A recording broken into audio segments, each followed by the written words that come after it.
Hello, everybody, and welcome to the 41st episode of Relax, si Lord at ang mga santo ang bahala sa atin.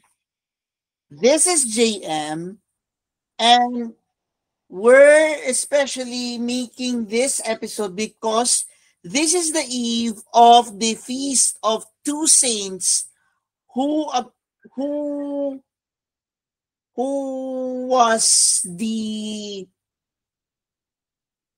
seers of Fatima.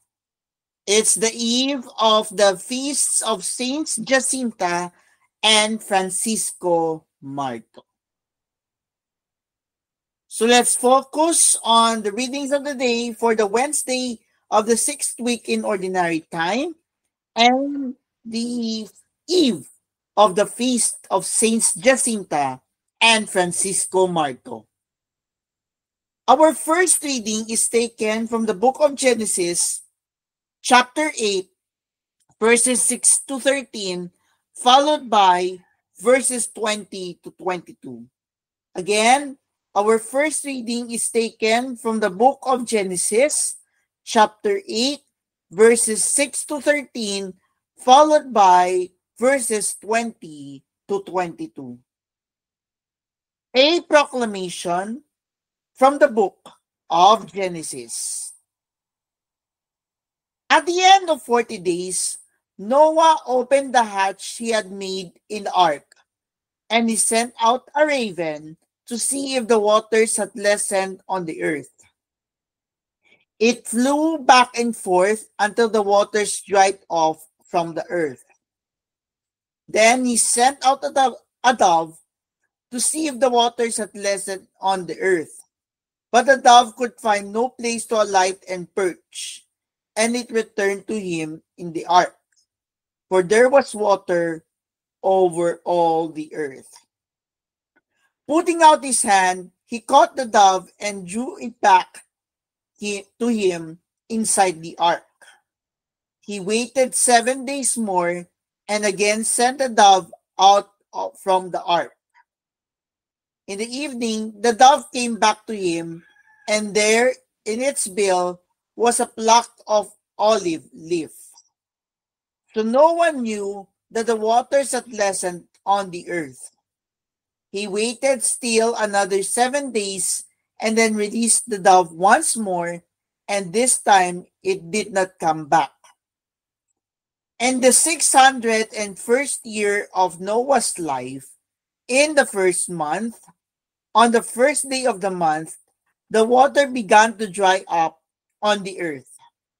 Noah then removed the covering of the ark and saw that the surface of the ground was drying up. Noah built an altar to the Lord, and choosing from every clean animal and every clean bird, he offered burnt offerings on the altar. When the Lord smelled the sweet odor, he said to himself, "Never again will I doom the earth because of man, since the desires of man's heart are evil from the start, nor will I ever again strike down all living beings as I have done. As long as the earth lasts, seed time and harvest, cold and heat, summer and winter, and day and night shall not cease." The word of the Lord. Thanks be to God. Our response to the responsorial psalm for today is, "To you, Lord, I will offer a sacrifice of praise." Please repeat. "To you, Lord, I will offer a sacrifice of praise." How shall I make return to the Lord for all the good he has done for me? The cup of salvation I will take up, and I will call upon the name of the Lord. Response: to you, Lord, I will offer a sacrifice of praise. My vows to the Lord I will pay in the presence of all his people. Precious in the eyes of the Lord is the death of his faithful ones. Response: to you, Lord, I will offer a sacrifice of praise. My vows to the Lord I will pay in the presence of all his people, in the courts of the house of the Lord, in your midst, O Jerusalem. Response: to you, Lord, I will offer a sacrifice of praise. Alleluia, alleluia. May the Father of our Lord Jesus Christ enlighten the eyes of our hearts, that we may know what is the hope that belongs to his call. Alleluia, alleluia.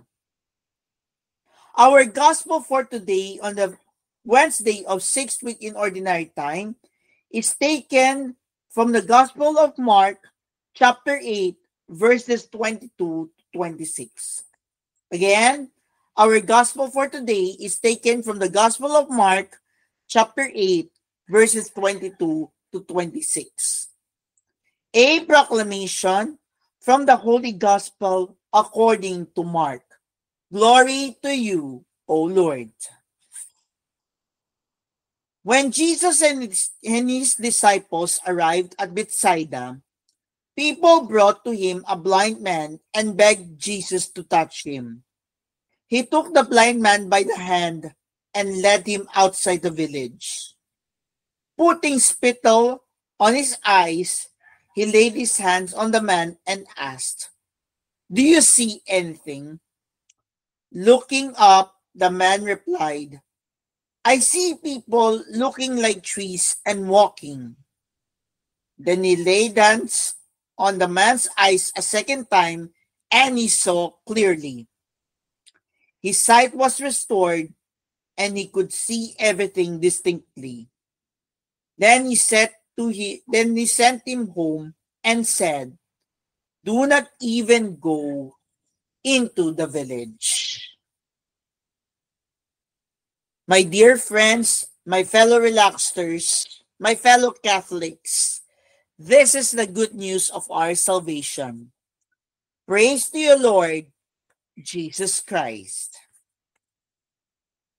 Now let's focus on the readings of today, or the reflection for today rather.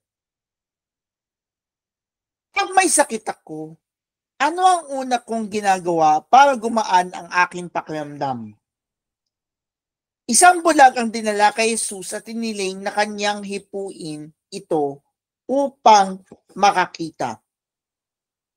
Inakay ito ni Jesus sa labas ng bayan, pinahira ng laway ang mga mata nito at ipinatong ang kanyang mga kamay sa mga mata ng bulag at agad nakakilala at gumaling ang bulag at nakita niya ng malinaw ang lahat.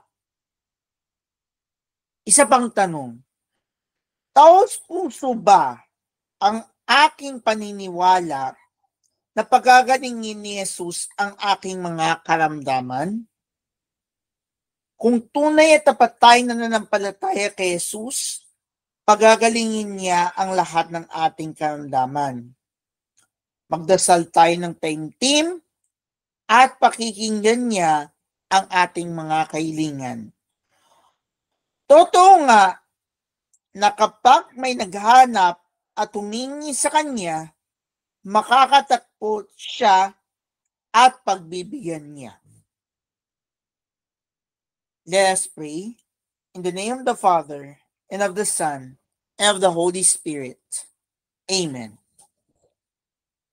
Salamat po, Panginoon, sa pagpapagaling mo sa akin.